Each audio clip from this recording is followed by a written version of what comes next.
ராஜா அப்பா மகிமைப்படுத்துகிறேன், நாமத்தை உயர்த்துகிற ஆண்டவரே. ஆதியும் அந்தமுமானவர், அல்பா ஒமேகாவுமானவர், முந்தினவரும் பிந்தினவருமானவர், ஒருவரு சேரக்கூடாத ஒளியில் வாசம் செய்கிறவர் நீர். மகத்துவமுள்ள ராஜா, தேங்க்யூ மாஸ்டர். நன்றியோடு மை துதிக்கிறேன், மை ஸ்தோத்தரிக்கிறேன், நாமத்தை உயர்த்துகிறேன். நீ சாரோனின் ரோஜா, பள்ளத்தாக்கின் லேலி. ஏசு சுவாமி மகிமைப்படுத்துகிறையா. ஒருவராய் மகத்துவத்தை காணச் செய்கிற மகத்துவமுள்ள தேவனே மக்கு ஸ்தோத்திரம். பெரிய காரியத்தை செய்வீராக நான் செபிக்கிறையா. இந்த காலை வேலைக்காய் ஸ்தோத்திரம். ஹல்லேலூயா. வார்த்தையை தருகிறவர் நீர், வசனங்களை தருகிறவர் நீர் வழி நடத்தும்படி நான் ஜெபிக்கிறேன். யாருக்கு இந்த வார்த்தை போய் சேர வேண்டுமோ அவர்களுக்கு சரியாய் போய் சேர்வதற்கு கர்த்தருடைய ஆவியானவர் உதவி செய்யும்படியாம் இயேசு கிறிஸ்துவின் நாமத்தினால நான் ஜெபிக்கிறையா. பேசுகிறவர் நீர். ஆண்டவரே, அடிமையை மறைத்து கர்த்தர் வெளிப்படுவீராக. இந்த நாளில் தியானிக்க போகிற இந்த வசனத்தில் ஆண்டவர் ஜனங்களோடு பேசும்படியா இயேசுவின் நாமத்தினால நான் ஜெபிக்கிறேன். ஆண்டவரே, ஹல்லேலூயா. Thank you, Master. Hallelujah. Hallelujah. Rava rava rava shava rava rava gadura.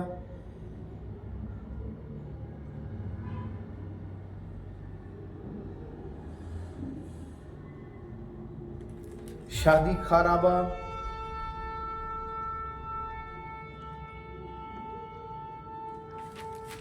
शादीखाना Mhow दीवारा बदूर.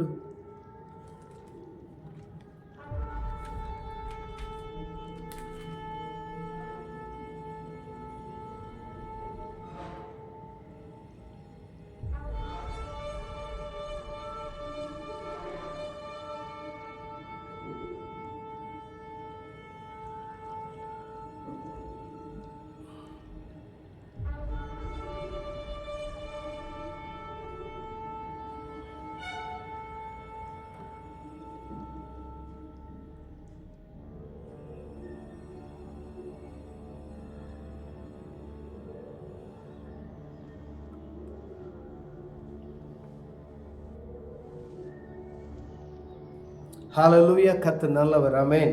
அவர் சர்வ வல்லமையுள்ள தேவன். ஹல்லேலூயா. பெரிய காரியத்தை செய்வீராக. ஹராதா நாஷாதா நம ரேமாகாதா நமோகாதா ரமா ரேத்தாராபா திகாராபா ஷபூருபா காபா மகாத ரேமா திகாராபு தூராபு கத்தா நம. அவியானவரே ஸ்தோத்திரம், ஸ்தோத்திரம், ஸ்தோத்திரம், ஸ்தோத்திரம். ரேதா நாமா தீமா காராபு.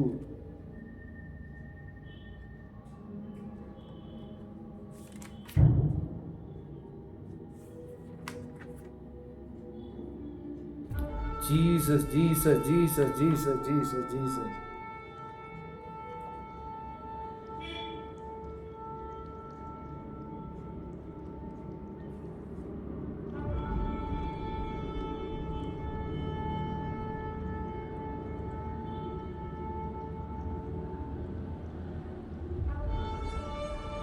இயேசு உங்களை நேசிக்கிறார். பிரியமானவர்களே, இந்த நாள் ஆண்டவர் நம்மளோடு பேசும்படிய வேதத்திலிருந்து ஒரு வசனத்தை கூட வாசித்து ஆண்டவர் நமக்கு இடைபடும்படியாய் நம்மளோடு பேசும்படியான வார்த்தைகளை பார்ப்போம். அது யோவான் புஸ்தகம் 16வது அதிகாரம் 33 கடைசி பகுதியிலே நான் வாசிக்கிறேன். உலகத்தில் உங்களுக்கு உபத்திரவம் உண்டு, ஆனாலும் திடன் கொள்ளுங்கள், நான் உலகத்தை ஜெயித்தேன் என்றார். பிரியமானவர்களே, ஆண்டவராகிய இயேசு கிறிஸ்து அவர் சிலுவை பாடுகளுக்கு முன்பதாக அவருடைய சீசர்களை பார்த்து தாம் இவ்விதமாய் நான் மரிக்கப் போகிறதை, ஜனங்களுக்காய் நான் அடிக்கப்பட போகிறதை எல்லாம் அவர் நினைவு கூர்ந்து இந்த உலகத்தில் உபத்திரவம் உண்டு என்பதை குறித்து ஆண்டவர் சொல்லுகிற அந்த காரியத்தை பார்க்க முடிகிறது. பிரியமானவர்களே, உலகத்தில் உங்களுக்கு உபத்திரம் உண்டு அப்படி என்று சொல்லிட்டார். அப்ப ஆண்டோடைய பிள்ளைகளாக இருந்தாலும் சரி, உலகத்தில் இருக்கிற எந்த மனிதனாக இருந்தாலும் சரி, அவர்களுக்கு உபத்திரவம் உண்டு என்பதை வேதம் சொல்லுகிறது. உபத்திரம் இல்லாத ஒரு வாழ்க்கை அது மேன்மையாக இருக்க முடியும். எல்லாமே நன்மையாவே நமக்கு வந்துருச்சு அப்படின்னு சொன்னா ஆண்டவரை தேடுவதற்கு நாம் தூரப்பட்டு போய்விடுவோம். பிரியமானவர்களே, நம் இருதயங்கள் கொளுத்து விடுகிறதா போல காணப்படுகிறோம். அதனால ஒவ்வொரு நேரத்திலையும் ஆண்டவர் உபத்திரவங்களை ஆண்டவர் நியமிக்கிறதை நாம் பார்க்க முடிகிறது. அதுக்கு தான் ஆண்டவர் சொல்லிட்டார், இந்த உலகத்தில் நீங்க இருக்கும் வரைக்கும் உங்களுக்கு உபத்திரம் இருக்கும் அப்படின்னு சொல்லிட்டார். ஏன்னா தகப்பன் சிட்சிக்காத புத்திரன் உண்டோ என்று வசனம் இருக்கிறது, நாம் அறிந்திருக்கிறோம். அப்ப யாரை சிட்சிக்கிறாரோ ஆண்டவர் அவனை நேசிக்கிறார். யாருக்கு வருத்தம் வேதனையும் இருக்கிறதோ அவர்களை ஆண்டவர் நேசிக்கிறது நிமித்தமாய் அவர்களை இந்த மாதிரி காரியத்தை அது அனுமதிக்கிறதை நாம் பார்க்க முடிகிறது பிரியமானவர்களே. ஆனா இங்க சொல்லப்பட்ட உபத்திரவம், என் நிமித்தமும் உங்களுக்கு உபத்திரவம் உண்டு, என் நிமித்தமும் உங்களுக்கு பாடுகள் உண்டு, என் நிமித்தம் அநேக போராட்டங்கள் உண்டு, எனக்கு என்ன நடந்ததோ அதே உங்களுக்கும் செய்வார்கள், ஆனாலும் திடன் கொள்ளுங்கள், நான் உலகத்தை ஜெயித்தேன். ஏன்னா வெற்றியோடு அவர் ஜீவனுள்ள தேவனாய் உயிர்த்தெழுந்து பரமேறி இருக்கிறது நாம் அறிந்திருக்கிறோம் பிரியமானவர்களே. இந்த உலகம் அறிந்த ஒரு உண்மையான ஒரு காரியம் பிரியமானவர்களே. அதுக்கு ஆண்டவர் சொல்லுகிறார், கர்த்தருடைய பிள்ளைகளே நீங்கள் திடன் கொள்ளுங்கள், உபத்திரவம் இருக்கும், ஆனா உலகத்தை நான் ஜெயித்திருக்கிறேன், நான் ஜெயிச்சிருக்கேன் அப்படின்னா நீங்களும் ஜெயிக்க முடியும் என்கிற அந்த காரியத்தை தெளிவுபடுத்தும்படியாய் ஆண்டவர் அநேக நேரங்களில் நாம் சோர்ந்து போகிற காரியங்கள் உண்டு.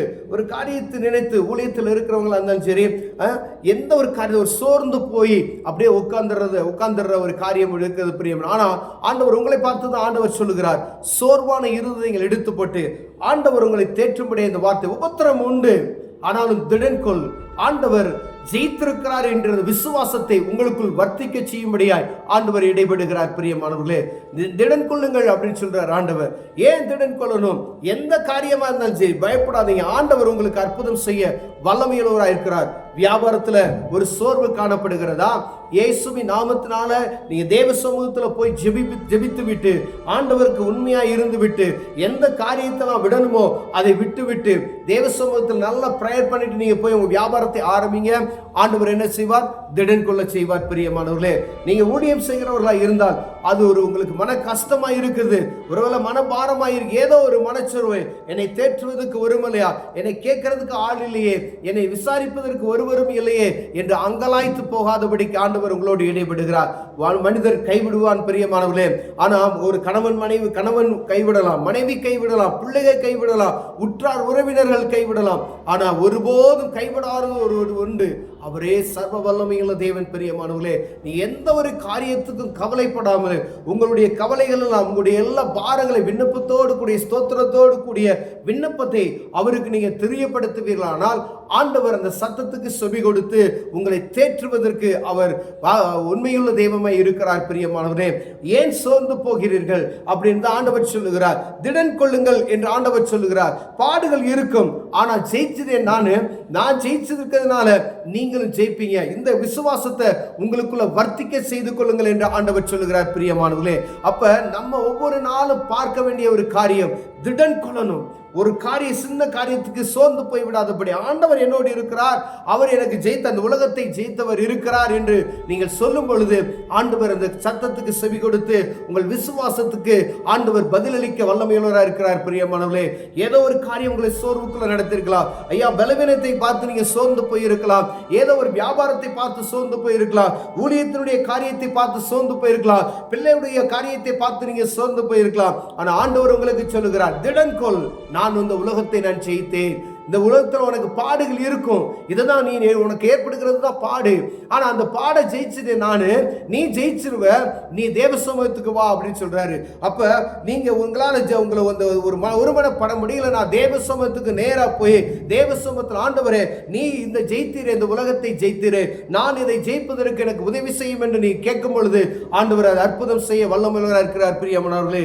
நீங்கள் திடன் கொள்ளுங்கள், ஆண்டவர் ஜெயித்தார், அதனால் நாமும் ஜெயிப்போம். கண்களை மூடுவோம், ஜெயிப்போம். அன்பின் தகப்பனே, ஆண்டவரே இந்த உலகத்தில் பாடு உண்டு என்று சொன்னீங்க, அந்த பாடுகளை நீங்க ஜெயிச்சிட்டீங்க ஆண்டவரே.